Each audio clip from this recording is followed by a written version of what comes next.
Good morning. എല്ലാവർക്കും സ്പന്ദനത്തിൻ്റെ പുതിയ എപ്പിസോഡിലേക്ക് സ്വാഗതം.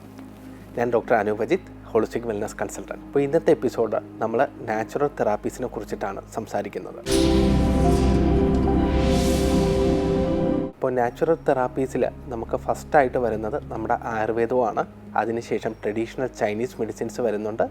പിന്നെ നമ്മുടെ ഹോമിയോപ്പതി, ദെൻ നാച്ചുറോപ്പതി.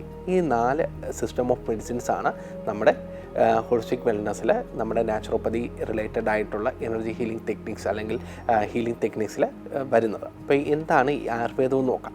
അപ്പോൾ ആയുർവേദം എന്ന് പറയുമ്പോൾ നിങ്ങൾക്ക് എല്ലാവർക്കും അറിയാം, നമ്മുടെ ഇന്ത്യയിൽ തന്നെയാണ് ഈ ആയുർവേദം ഉത്ഭവിച്ചത്. നമ്മുടെ മഹർഷിമാർ പണ്ട് നമുക്ക് ആയുർവേദം റിലേറ്റഡ് ആയിട്ടുള്ള ഒരുപാട് ഇൻഫർമേഷൻസ് നമുക്ക് ബുക്കുകളിലായിട്ട് താളിയോല ഗ്രന്ഥങ്ങളിൽ തന്നിട്ടുണ്ട്. ഇപ്പോഴും ആ ഒരു സാൻസ്ക്രിറ്റിൽ എഴുതിയ ഗ്രന്ഥം പല ഭാഷകളിലേക്ക് കൺവേർട്ട് ചെയ്തിട്ട് ആ ഒരു മെത്തേഡാണ് നമ്മൾ ആയുർവേദം ഫോളോ ചെയ്യുന്നത്. ഇപ്പോൾ ഈ ആയുർവേദത്തിൽ നമുക്ക് നോർമലി മെയിനായിട്ട് അറിയാം എന്താണ് ചെയ്യുന്നത്. ആയുർവേദം ചെയ്യുമ്പോഴത്തേക്ക് നമ്മൾ ഒരു ആയുർവേദിക് ഡയറ്റ് ഫോളോ ചെയ്യണം. അതായത് നമ്മൾ ഇപ്പോൾ ചെയ്യുന്ന ഡയറ്റിൽ നിന്നും നമ്മളുടെ ആ ഒരു അസുഖത്തിന് എന്താ ഡയറ്റാണ് ഫോളോ ചെയ്യേണ്ടതെന്ന് ഈ ആയുർവേദ വൈദ്യന്മാർ അല്ലെങ്കിൽ ആയുർവേദ ഡോക്ടേഴ്സ് നമ്മുടെ അടുത്ത് പ്രിസ്ക്രൈബ് ചെയ്യും. അപ്പോൾ ഈ ഡയറ്റ് ഫോളോ ചെയ്താലാണ് അവരുടെ മെഡിസിൻ നമുക്ക് പ്രോപ്പറായിട്ട് നമ്മുടെ ശരീരത്തിൽ അഫക്റ്റ് ചെയ്യുന്നതും അതുവഴി നമുക്കൊരു റിക്കവറി പോസിബിൾ ആവുന്നതും. അപ്പോൾ ഈ ഒരു കാര്യത്തിൻ്റെ കൂടെ തന്നെ നമ്മുടെ മസാജസ്, ആയുർവേദിക്കിലെ ഡിഫറെൻറ്റ് ടൈപ്സ് ഓഫ് മസാജസ് ചെയ്യുന്നുണ്ട്. ഓരോ അസുഖത്തിനനുസരിച്ചിട്ട് മസാജസ്, ധാരാസ്, പിന്നെ പൗഡർ ഹീലിങ്സ്, അങ്ങനെ കുറച്ച് കാര്യങ്ങളും കൂടെ അവർ മിക്സ് ചെയ്തിട്ട് നമ്മുടെ ആ ഒരു റിക്കവറി മെഡിസിൻസ്, ഹെർബൽ മെഡിസിൻസിൻ്റെ കൂടെ തന്നെ ഈ മസാജ് ചെയ്യുക. ചില മസാജിൻ്റെ കൂടെ സ്റ്റീം ബാത്തും കൂടെ ഇൻക്ലൂഡ് ചെയ്യും. അങ്ങനെ സ്റ്റീം ബാത്ത് ഇൻക്ലൂഡ് ചെയ്യുക. ഇതെല്ലാം ചെയ്ത് നമ്മുടെ ഒരു റിക്കവറിക്ക് സപ്പോർട്ട് ചെയ്യുന്ന സിസ്റ്റമാണ് ആയുർവേദിക് സിസ്റ്റം ഓഫ് മെഡിസിൻ. അപ്പോൾ ഈ ആയുർവേദത്തിൽ നമ്മുടെ ശരീരത്തിൽ മെയിനായിട്ട് അടിഞ്ഞുകൂടിയിരിക്കുന്ന ടോക്സിൻസ് കാര്യങ്ങളെല്ലാം ഡീടോക്സിഫിക്കേഷൻ ചെയ്യുന്നതാണ് അവർ മെയിനായിട്ട് ചെയ്യുന്നത്. അതിനവർ മെയിൻലി ഫസ്റ്റ് ഫോക്കസ് ചെയ്യുന്നത് എന്താണെന്ന് പറഞ്ഞു കഴിഞ്ഞാൽ നമ്മുടെ ഡൈജസ്റ്റീവ് സിസ്റ്റം ക്ലിയർ ചെയ്യുകയാണ് ആയുർവേദത്തിൽ ഫസ്റ്റ് അവർ ഫോക്കസ് ചെയ്യുന്നത്. നമ്മുടെ വയറിൻ്റെ ഒരു പ്രശ്നം എങ്ങനെയെങ്കിലും മാറിക്കഴിഞ്ഞാൽ തന്നെ ഓട്ടോമാറ്റിക്കായിട്ട് നമ്മുടെ പകുതി അസുഖം മാറി എന്നുള്ളതാണ് ഒരു ആയുർവേദിക് കൺസെപ്റ്റിൽ വരുന്നത്. ഇപ്പോൾ ആയുർവേദിക് കൺസെപ്റ്റിൽ തന്നെ പല ഒരു കോസ്മെറ്റിക് പ്രോഡക്ട്സും അവർ ഇറക്കുന്നുണ്ട്. ഫേസ് വാഷ് ഇറക്കുന്നുണ്ട്, ഷാംപൂസ് ഇറക്കുന്നുണ്ട്, ലിപ് ബാംസ് ഇറക്കുന്നുണ്ട്. അങ്ങനെ ആയുർവേദം ആ ഒരു പഴയ സിസ്റ്റത്തിൽ നിന്ന് മോഡേൺ രീതിയിലേക്കുള്ള ഒരു ട്രാൻസ്ഫോർമേഷൻ സ്റ്റേജ് അല്ലെങ്കിൽ ആ ഒരു രീതിയിലേക്ക് ഇപ്പോഴത്തെ ഒരു സ്റ്റേജിൽ എല്ലാവർക്കും സാറ്റിസ്ഫൈ ചെയ്യുന്ന രീതിയിൽ എന്തൊക്കെ ചെയ്യാൻ പറ്റുമോ അവരുടെ രീതിയിൽ ആ ഒരു പഴയ ട്രഡീഷൻ പ്ലസ് ഇന്നോവേഷൻസ് ആണ് അവരിതിൽ കൊണ്ടുവരുന്നത്. അപ്പോൾ ഈ ആയുർവേദത്തിൽ തന്നെ നമുക്ക് മെയിനായിട്ടുള്ള കാര്യങ്ങൾ നോക്കിക്കഴിഞ്ഞാൽ ഞാൻ നേരത്തെ പറഞ്ഞ പോലെ ഡൈജസ്റ്റീവ് സിസ്റ്റം ക്ലിയർ ചെയ്യുന്നു.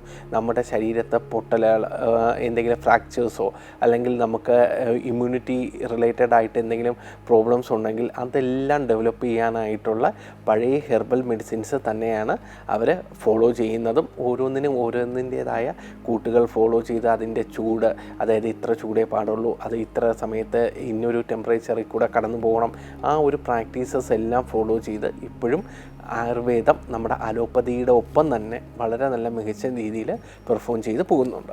ഈ ആയുർവേദത്തിൻ്റെ സമകാലീനമായി നമ്മുടെ ഇന്ത്യയിൽ വിട്ട് ചൈനീസ് റിലേറ്റഡ് ആയിട്ട് ചൈന, ഈജിപ്റ്റ്, ഗ്രീസ് ഇതുപോലത്തെ കാര്യങ്ങളിലെല്ലാം ആ സമയത്ത് വളരെ പോപ്പുലറായി നിന്ന ഒരു മെഡിസിൻ സിസ്റ്റമാണ് ട്രഡീഷണൽ ചൈനീസ് മെഡിസിൻ, TCM എന്ന് പറയും. അതായത് ആയുർവേദം ഇന്ത്യയിൽ ഫോം ചെയ്യുന്നു. അതേ കാലഘട്ടത്തിൽ നമ്മുടെ അതർ പാർട്സ് ഓഫ് ദി വേൾഡിൽ കുറച്ച് പോപ്പുലറൈസ് ചെയ്യുന്നതാണ് ട്രഡീഷണൽ ചൈനീസ് മെഡിസിൻ. അപ്പോൾ ഈ ട്രഡീഷണൽ ചൈനീസ് മെഡിസിനും ഈ ആയുർവേദത്തിൽ നമ്മൾ ഹെർബ്സ് യൂസ് ചെയ്യുന്ന പോലെ അവരും ഹെർബ്സിന് അവിടുത്തെ നാട്ടുകളിലെ ആയുർവേദം റിലേറ്റഡ് ആയിട്ടുള്ള ചെടികൾ അല്ലെങ്കിൽ അവരുടെ നാട്ടിലെ മെഡിസിൻ പ്ലാന്റ്സിന് അവർ ഫോക്കസ് ചെയ്തിട്ട് ഒരുപാട് മെഡിസിൻസ് അവർ ഇൻ ആൻഡ് അറൗണ്ട് ചൈനയും ജപ്പാൻ, ഗ്രീസ്, ഈജിപ്റ്റ് ഇതുപോലത്തെ ഭാഗങ്ങളിൽ അവർ യൂസ് ചെയ്തിട്ടുണ്ട്. അപ്പോൾ ഈ ട്രഡീഷണൽ ചൈനീസ് മെഡിസിനിലെ ഹെർബ്സിൻ്റെ കൂടെ തന്നെ അവർ കുറച്ച് മസാജ് തെറാപ്പീസിന് അവർ ഫോക്കസ് ചെയ്തിട്ടുണ്ട്. അതായത് ഇവർ മെയിനായിട്ട് ഈ ചൈനീസ് മെഡിസിൻ്റെ കൂടെ ചൈനീസ് മസാജിൻ്റെ കൂടെ പിന്നെ അവർ ഫോക്കസ് ചെയ്തിരുന്നതാണ് ഈ അക്യുപ്രഷർ, അക്യുപഞ്ചർ എന്ന് നമ്മൾ എപ്പോഴും കേട്ടിട്ടുണ്ട്. മിക്കവാറും അക്യുപ്രഷർ റിലേറ്റ് ചെയ്യുന്ന ബോർഡ്സ് നമുക്ക് കാണാൻ പറ്റും.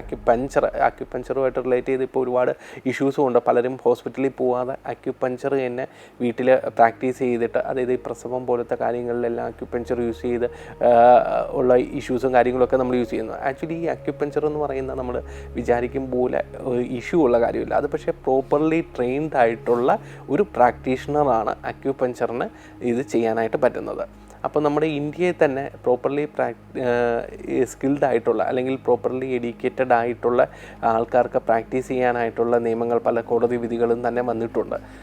അക്യുപഞ്ചറും ഹിപ്നോതെറാപ്പിയും നല്ല സ്കിൽഡ് പേഴ്സൺ അല്ലെങ്കിൽ അതൊരു അക്കാഡമിക് രീതിയിൽ പഠിച്ച വ്യക്തികൾക്ക് ഇത് പ്രാക്ടീസ് ചെയ്യാനായിട്ട് ഇന്ത്യയിൽ യാതൊരു പ്രോബ്ലവും ഇല്ല. അപ്പോൾ ഈ അക്യുപ്രഷർ എന്താണെന്നും അക്യുപഞ്ചർ എന്താണെന്നും നോക്കാം.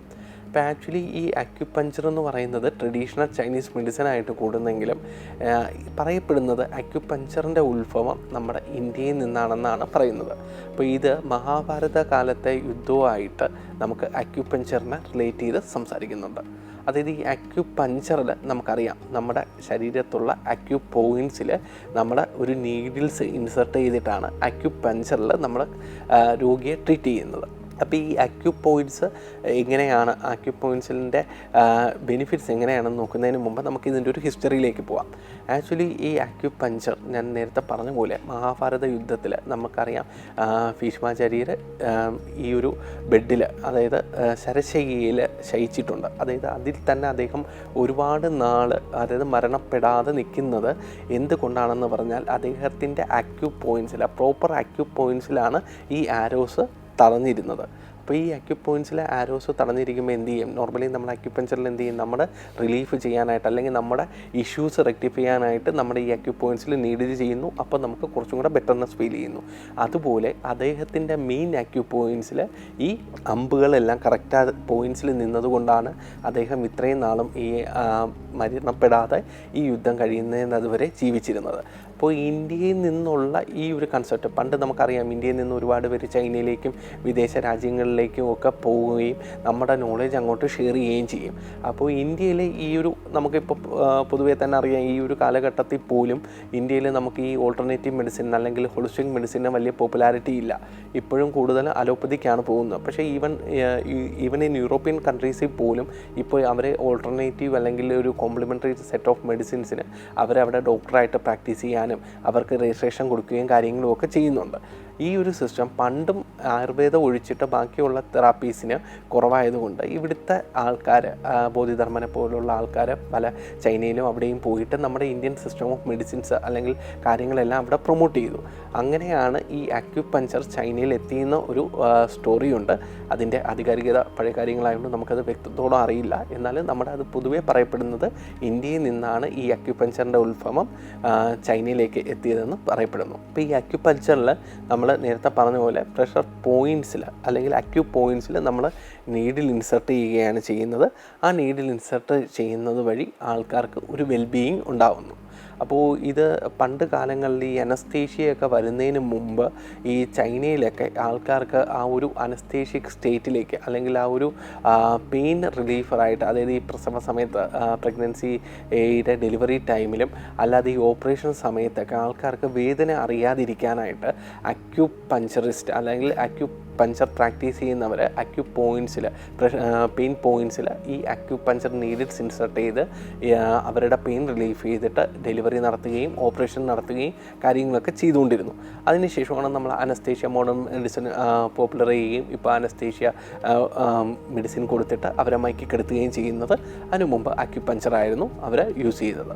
ഈ അക്യുപ്രഷറും സെയിം മെറിഡിയൻ റിലേറ്റഡ് ആയിട്ടാണ് വർക്ക് ചെയ്യുന്നത്. ഈ അക്യു പോയിൻറ്റ്സും ഓൾമോസ്റ്റ് സെയിം ആണ്. അപ്പോൾ ഈ അക്യു പോയിൻറ്റ്സിൽ നേരത്തെ നമ്മൾ എന്ത് ചെയ്തു? നീഡിൽസ് ഇൻസർട്ട് ചെയ്തു. ഇവിടെ അതിന് പകരം പ്രഷറാണ് നമ്മൾ കൊടുക്കുന്നത്. അപ്പോൾ ഈ പ്രഷർ നമുക്ക് കൈ കൊണ്ട് കൊടുക്കാനായിട്ട് പറ്റും, അല്ലെങ്കിൽ നമുക്ക് ഇതിന് വേണ്ടിയുള്ള സ്റ്റിക്സ് യൂസ് ചെയ്തിട്ട് അല്ലെങ്കിൽ ഇതിന് വേണ്ടിയുള്ള പ്രോപ്പർട്ടീസ് യൂസ് ചെയ്ത് നമുക്ക് പല രീതിയിൽ പ്രഷർ നമുക്ക് കയ്യിലും കാലിലും അക്യു പോയിൻറ്റ്സുകളിൽ കൊടുത്തിട്ട് നമുക്ക് ചെയ്യാം. അപ്പോൾ ഈ അക്യു പഞ്ചറിനെ അപേക്ഷിച്ച് നിങ്ങൾ അക്യു പ്രഷറിസ്റ്റിൻ്റെ അടുത്ത് പോയി കഴിഞ്ഞാൽ നിങ്ങൾക്കുള്ള അഡ്വാൻറ്റേജ് എന്ന് പറഞ്ഞു കഴിഞ്ഞാൽ അദ്ദേഹം ഈ നീഡിലിന് പകരം പകരം ടോട്ടൽ കൈ അല്ലെങ്കിൽ അക്യുപ്രഷറിന് ചെയ്യുന്ന ജിമ്മീസ് കാര്യങ്ങളൊക്കെ യൂസ് ചെയ്തിട്ടാണ് ഇവർ പ്രഷർ കൊടുക്കുന്നത്. അപ്പോൾ ഈ അക്യുപഞ്ചറിലെ പോയിന്റ്, ഫോർ എക്സാമ്പിൾ ഇവിടെ ഒരു പോയിന്റ് ഉള്ളത്, ഈ അക്യുപഞ്ചറിസ്റ്റ് ചിലപ്പോൾ ഇവിടെ ആയിരിക്കും കൊടുക്കുന്നത്. ചെറിയൊരു മാറ്റമാണെങ്കിലും നമുക്ക് കറക്റ്റായിട്ട് ബോഡിക്ക് ആ ഒരു എഫക്റ്റ് കിട്ടാനായിട്ടുള്ള സാധ്യതകൾ വളരെ കുറവാണ്. പക്ഷേ ഇൻ ടേംസ് ഓഫ് നമ്മൾ അക്യുപ്രഷറിലേക്ക് പോകുമ്പോൾ ഇവിടെ നമ്മളിപ്പോൾ വിരൽ കൊണ്ട് ചെയ്തു, ഇപ്പോൾ പോയിന്റ് ഇവിടെയാണെങ്കിൽ നമ്മൾ വിരൽ ഇവിടെ വെച്ച് നോർമലി ഈ ഒരു പ്രഷർ കൊടുക്കുമ്പോൾ ഓട്ടോമാറ്റിക്കായിട്ട് ആ ഒരു അക്യു പോയിന്റ് കവർ ചെയ്യുന്നു. അപ്പം നിങ്ങളൊരു പ്രോപ്പർലി ട്രെയിൻഡ് അല്ലാത്തൊരു ആളടുത്ത് പോയാൽ പോലും നിങ്ങൾക്ക് കിട്ടുന്ന ബെനിഫിറ്റ്സ് കമ്പാരിറ്റീവ്ലി അക്യു പ്രഷറിൽ പോകുമ്പോൾ ബെറ്ററാണ്.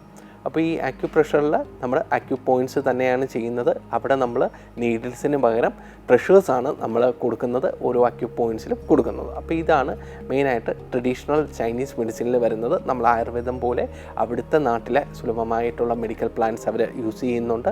അതുകൂടെ മസാജിന് പകരം അവർ അക്യുപ്രഷർ തെറാപ്പി അല്ലെങ്കിൽ അക്യുപഞ്ചേഴ്സാണ് കൂടുതൽ യൂസ് ചെയ്യുന്നത്.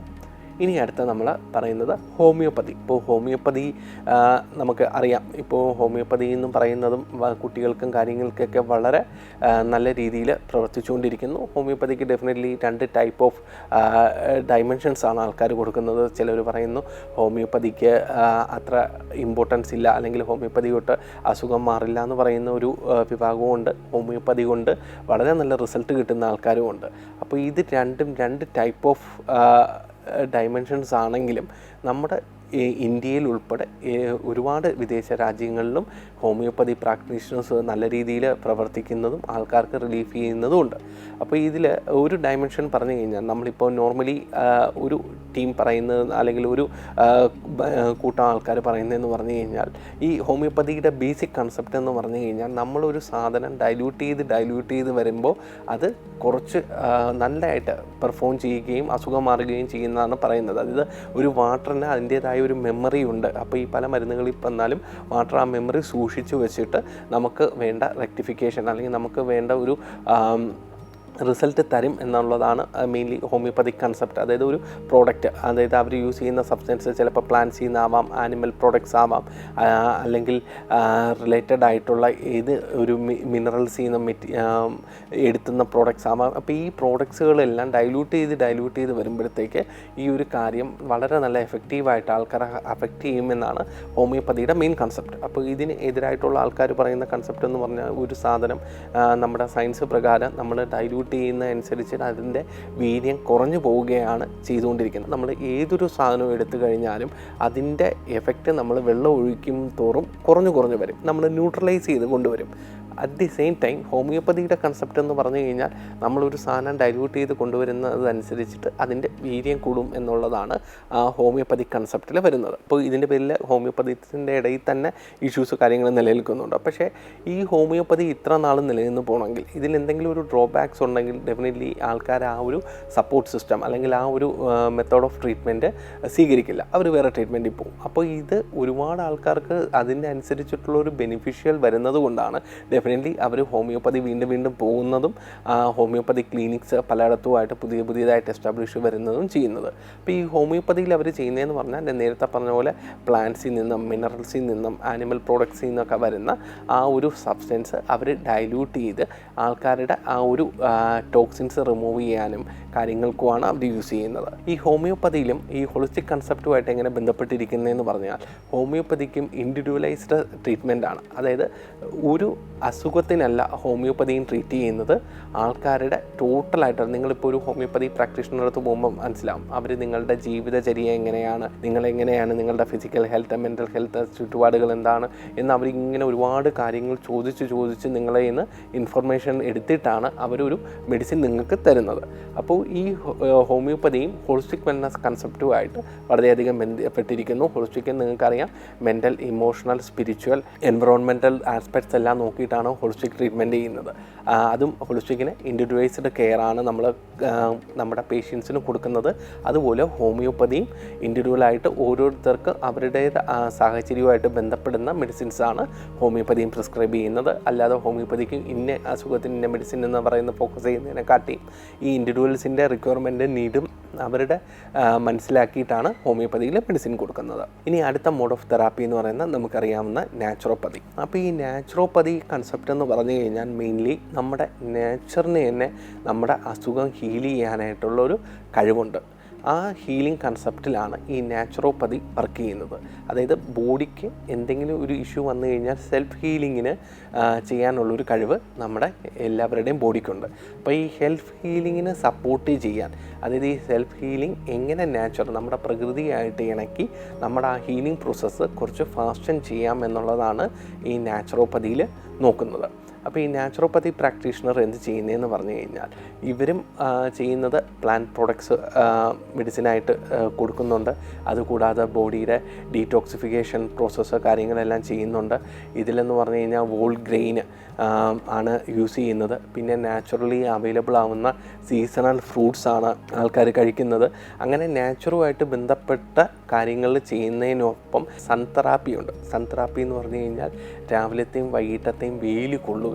അതായത് സൺ നമ്മുടെ പ്രകൃതിയുടെ ഒരു ഊർജ്ജ സ്രോതസ്സാണ്. മെയിൻ ഊർജ്ജ സ്രോതസ്സാണ് സൺ. ഈ സണ്ണിൻ്റെ പ്രകാശം വെച്ച് ശരീരത്തിൻ്റെ ആ ഒരു റീക്യാപ്പബിലിറ്റി അല്ലെങ്കിൽ ആ ശരീരം റീബിൽഡ് ചെയ്യാനായിട്ട് സൺ തെറാപ്പി യൂസ് ചെയ്യുന്നുണ്ട്. Mud therapy. മഡ് എന്ന് പറഞ്ഞു കഴിഞ്ഞാൽ നമുക്കറിയാം നമ്മുടെ ഭൂമി, എർത്ത് എലിമെൻറ്റ്. അപ്പോൾ ഈ ഭൂമിയിലെ മഡ് നമ്മുടെ ശരീരത്തിൽ തേച്ച് നമ്മുടെ അസുഖങ്ങൾ പെട്ടെന്ന് ഒരു ഇൽനെസ് അല്ലെങ്കിൽ ഒരു റിക്കവറിക്ക് വേണ്ടി സപ്പോർട്ട് ചെയ്യുന്നു. പിന്നെ ഹൈഡ്രോ തെറാപ്പി, വാട്ടർ യൂസ് ചെയ്ത്, അതായത് water diet, called water bath, hot water bath, പിന്നെ ഫുഡ് മസാജ്, ഇതുപോലത്തെ കാര്യങ്ങളെല്ലാം ചെയ്തിട്ട് നമുക്ക് വെള്ളം ഉപയോഗിച്ച്, അതായത് വെള്ളം മാത്രം കുടിച്ച് അത് ഉള്ള ട്രീറ്റ്മെൻറ്റ്സ്, അല്ലെങ്കിൽ ജ്യൂസ് മാത്രം കുടിച്ചിട്ടുള്ള ട്രീറ്റ്മെൻറ്റ്, അങ്ങനെ വാട്ടറുമായിട്ട് ബന്ധപ്പെട്ട കാര്യങ്ങൾ ചെയ്യുന്നുണ്ട്. അങ്ങനെ നമ്മുടെ പ്രകൃതിയുമായിട്ട് ഇണങ്ങി നിൽക്കുന്ന, അല്ലെങ്കിൽ പ്രകൃതിയിൽ എന്തൊക്കെ നമുക്ക് യൂസ് ചെയ്യാൻ പറ്റുമോ, നമ്മുടെ ചുറ്റുപാടുമുള്ള നാച്ചുറുമായിട്ട് നമുക്ക് എങ്ങനെ ഇണങ്ങി വർക്ക് ചെയ്യാൻ പറ്റുമോ, ആ ഒരു നാച്ചുറുമായിട്ടുള്ള നമ്മുടെ അടുപ്പം നമ്മുടെ ട്രീറ്റ്മെൻറ്റ് മെത്തേഡിലേക്ക് ആവാഹിച്ച്, അല്ലെങ്കിൽ ആ ഒരു ട്രീറ്റ്മെൻറ്റിലേക്ക് സമന്വയിപ്പിച്ച് ചെയ്യുന്ന ഒരു മോഡ് ഓഫ് ഓപ്പറേഷൻസ് ആണ് നമ്മുടെ നാച്ചുറോപ്പതി കൊണ്ട് ഉദ്ദേശിക്കുന്നത്. അപ്പോൾ മെയിൻലി ഈ നാച്ചുറൽ ഹീലിംഗ് ടെക്നിക്സ് എന്ന് പറയുമ്പോൾ ഞാൻ നേരത്തെ പറഞ്ഞ പോലെ Ayurveda, traditional Chinese medicine, homeopathy and നാച്ചുറോപ്പതിയാണ് ഉള്ളത്.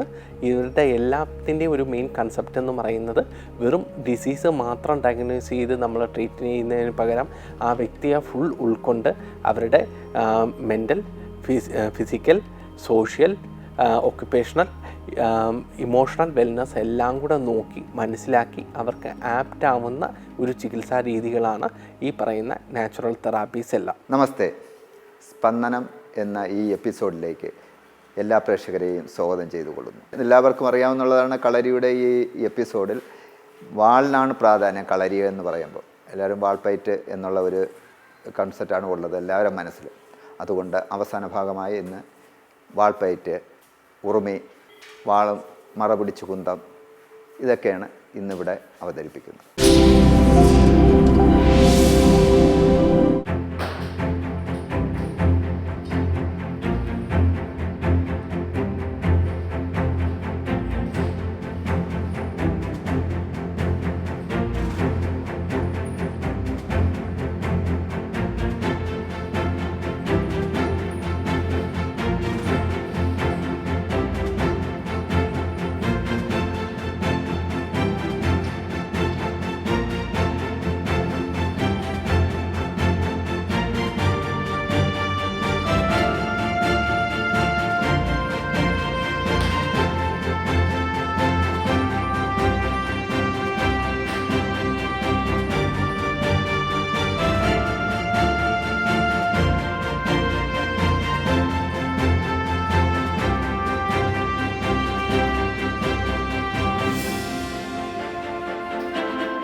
കളരിപ്പയറ്റിൻ്റെ മെയിൻ ഭാഗമെന്ന നിലയിൽ ആയുധ പരിശീലനത്തിലുള്ള വാൾപ്പയറ്റ്, ഉറുമി കൊണ്ടുള്ള പ്രയോഗങ്ങൾ, ഇതൊക്കെയാണ് ഇന്ന് കണ്ടത്.